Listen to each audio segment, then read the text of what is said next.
I'm Damon Morris. And I'm Dan Tharp, founders of Peak Productions, directors of Soup. We're from Seattle. We're based in Seattle. Our production company's based in Seattle. Our movie was made in Seattle. We love Seattle because that's where the stiff is.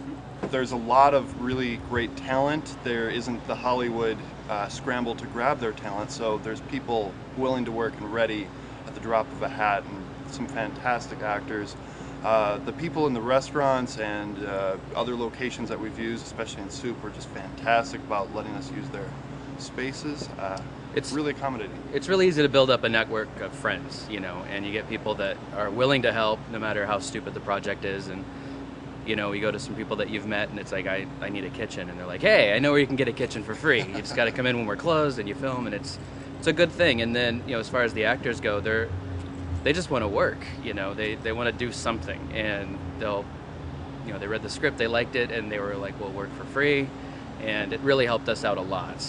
Soup is the story of a chef. He's a bit down on his luck. Everything he touches seems to turn to shit, and he's kind of been fed up with all of it. And then when he does the unforgivable act, which you think would doom his career, it actually somehow propels him to stardom.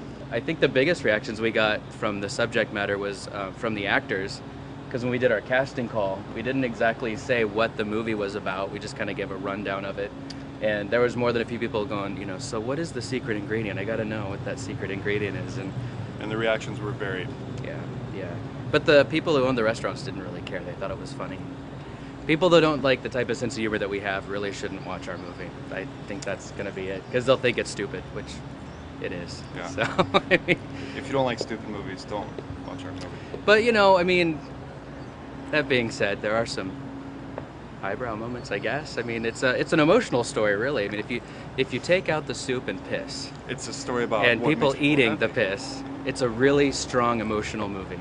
What the Stiff has done so far with their film festival is exactly what I would expect to see out of a film festival, which is helps you network with other people, helps you find other filmmakers that are just as excited about what you do that they are about what they do, and they want to meet other people that are trying to struggle and make these little movies on their own budgets.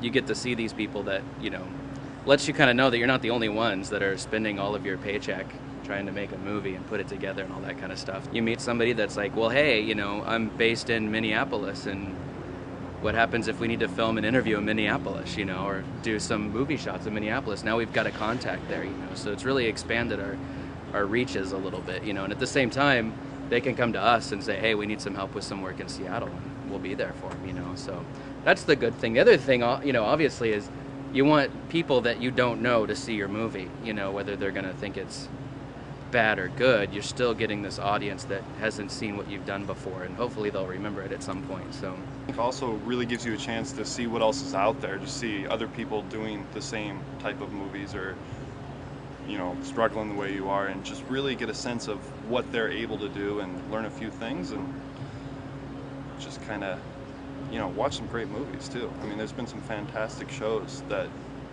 we'll never get a chance to probably see at your average video store, but Impaler, Black Daisy. What else have you guys liked? I'm Keith Hernandez. I'm Keith Hernandez was Fantastic. an amazing movie. That was really funny. Impaler was really good. He was a quiet man. That was a really good movie. Christ of the Cubicles that played with that was really good.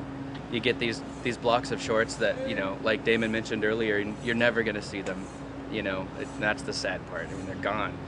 And they were really good, inventive things that people put a lot of work into. How did you guys meet?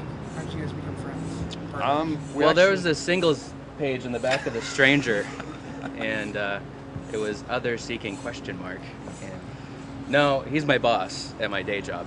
So yeah. And so one day we all went out and got drunk, and I pitched an idea for a documentary after we were toasted. And they thought it was a good idea, so they ended up. There's a production company. Started buying all kinds of equipment, and next thing you know, we've got stuff that sat around and did nothing for a long time. And then we dusted it all off and made Soup. How's it working out together so far? Well, not the best. We don't really care for each other anymore. We don't talk much. We're probably not going to make any more movies together. I mean, we'll make movies He's so together, distant, but it'll be so kind of cold. like what's that band with the two rappers, Big Boy and Andre something or other. We'll be like Outcasts. We'll be like Outcasts. They don't ever record together or see each other, but they put out albums together. No, we get along great. I think, the one thing we learned with Soup is that we probably won't co-direct anything anymore. I think before we get started, we'll definitely figure out, who's going to direct it, who's going to produce it, who's going to work on camera, all that kind of stuff. But co-directing was just this weird thing that some people can do, and they, like, you guys know the brothers and all that kind of crap, that they do really well, and they have that perfect way of working together. But it was really difficult sometimes to co-direct something and try to figure, what can I say that, he's not going to take the wrong way, or he's, doesn't have a completely opposite idea, and we're both really sure about it and all that kind of crap, so we probably won't co-direct again, but we'll still, we write, and we're both pretty hands-on with the movies, so it's not like we don't see each other or anything. I mean, we'll still go for long walks on the beach. Next project for me is a documentary that I'll be starting on my own, and then as soon as it gets rolling, Damon will be coming in as producer and running camera, probably, I'm guessing. And I've got a couple of shorts I'm working on. One's kind of experimental, and one is the story of a guy and a girl that Dan may end up directing, but I'm writing that right now. Kind of a sad, tragic tale. Yeah. Every chance you get, go to www.peak-productions.com for all of your Peak Productions needs.